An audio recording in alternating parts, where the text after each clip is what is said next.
Can you grow supermarket foods in your garden? Let's find out. Hey there friends, welcome back to the channel. Today we're diving into an exciting topic. Can you plant foods from the supermarket in your garden? And which ones should you avoid? Foods you can plant: potatoes. You ever notice those little sprouts or eyes on the store-bought potatoes? Well, good news, you can plant them. Those sprouts are ready to grow into a new potato plant. But here's a tip: use organic potatoes. Regular ones are often treated with chemicals to stop them from sprouting, because people don't want to buy growing potatoes. According to the University of Maine, organic or untreated potatoes give you the best chance for a successful harvest. Garlic. Guess what? You can grow your own garlic by planting individual cloves. Organic garlic works best because it's less likely to be treated with sprout inhibitors. If you live in a cooler area, hardneck garlic varieties are the best bet. Garlic needs a cold period to start growing, so planting in the fall is the way to go. I actually have some right around here. If you can see it, I'll try to put some arrows in. The next one is green onions. Green onions have to be the easiest food to regrow from your kitchen scraps, making them a perfect choice for anyone interested in a simple and fun self-sufficiency project. To start, just plant the white bulb with the roots in your garden or potting mix. Leave the top exposed, and within a few days, you'll see new growth sprouting. Green onions will continue to grow throughout the season, allowing you to harvest the outer leaves continuously without harming the plant. Simply cut the ones you need, and the plant will keep producing. Additionally, if you let the plant mature fully, it will eventually flower and produce thousands of tiny black seeds that you can save for future planting. This regenerative cycle not only supplies you with fresh green onions all season long, but it also provides a seed source for the following year, further reducing your dependency on store-bought produce. This project is not just a fun experiment in regrowth, but also a step forward in greater sustainability and self-sufficiency. Whether grown in a garden bed or a small container, green onions are a versatile and easy addition to any garden. Dried beans.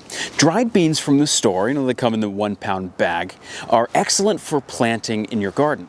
Since they're typically not treated with chemicals, they can sprout directly in the soil, making them an accessible and budget-friendly option for home gardeners. To maximize your chances of success, soak the beans overnight to help soften the seed's coating and encourage faster germination. Then, plant them in a thick bed of compost, ensuring plenty of sunlight, as most beans thrive in warm, sunny conditions. Beans are nitrogen-fixing plants, which means they enrich the soil as they grow. In symbiosis with rhizobia bacteria, beans convert atmospheric nitrogen into a form that plants can use, improve soil fertility for future crops. If you want to know more information about how this process works, check out this video. A study from North Carolina State University shows that legumes, like beans, add valuable nitrogen back into the soil, reducing the need for synthetic fertilizers. They're a great choice for crop rotation in sustainable gardens. I actually have some fava beans, broad beans, back there planting right now. Beans also require a full growing season, typically between 70 and 90 days to reach maturity. Once mature, you can either harvest them for fresh use or allow them to dry fully for storage and possibly planting. The benefit of growing beans isn't just the harvest. You're also enhancing the long-term health of your garden soil. Squash. You can absolutely try growing squash from supermarket seeds, but here's where it gets interesting. Most of these squash are hybrids, and that means the seeds might not grow into plants that produce squash exactly like the one that you bought. Hybrids are bred for specific traits like size, color, or flavor. But when you plant their seeds, you might get a completely different outcome. This is because hybrid seeds don't retain the traits of their parent plants. Not the ones that you want anyway. Sometimes for the good, sometimes for the bad. And for example, you could end up with a plant that produces smaller, differently colored, or even tasteless squash compared to the original. This variability happens because hybrid plants often cross-pollinate with other varieties, leading to unexpected results. However, this uncertainty can be part of the fun for the adventurous gardeners. It's like a gardening lottery. Sometimes you'll get a winner, and other times something entirely different. Personally, I gave this a shot last season and the results were surprising. My squash turned out smaller than expected and the taste was a bit off from what I initially planted. But that's the beauty of experimenting. It's learning the process, and you get to discover unique variations that you wouldn't normally find in stores. If you enjoy trying new things and seeing what nature gives you, planting supermarket squash seeds can be exciting. If you're looking for consistency in your garden, opt for heirloom squash seeds, which will give you more predictable results because they've been bred true to type. But if you're up for the adventure, give those supermarket seeds a go. Foods that won't grow well. Before we get into that though, if you're enjoying this video, don't forget to like and subscribe. It's free and a great way to support the channel. And want to take that support a step further? Become a channel member and receive a crop share of the seeds that I grow each year. That's dozens of varieties and hundreds of seeds for just a couple of bucks a month. Thanks for your support. Apples and pears, these don't do well. Thinking about planting seeds from apples or pears? Hold on.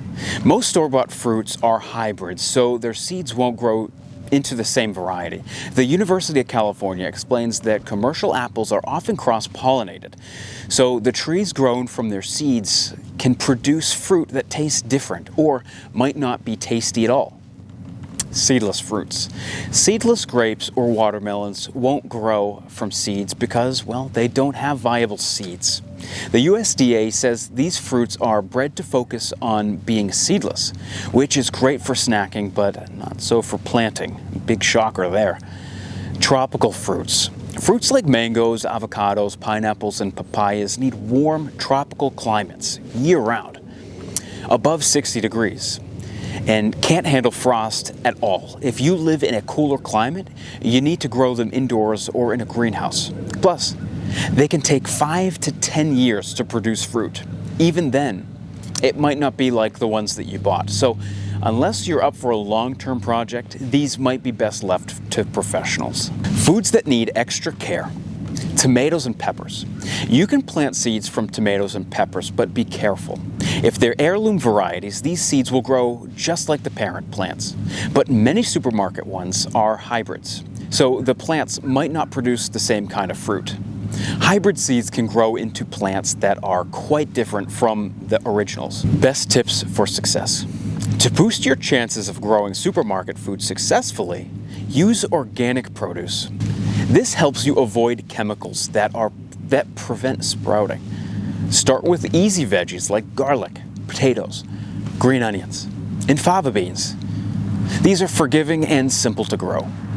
The University of California points out that many store-bought vegetables are treated to prevent sprouting, which makes them hard to grow at home. So there you have it.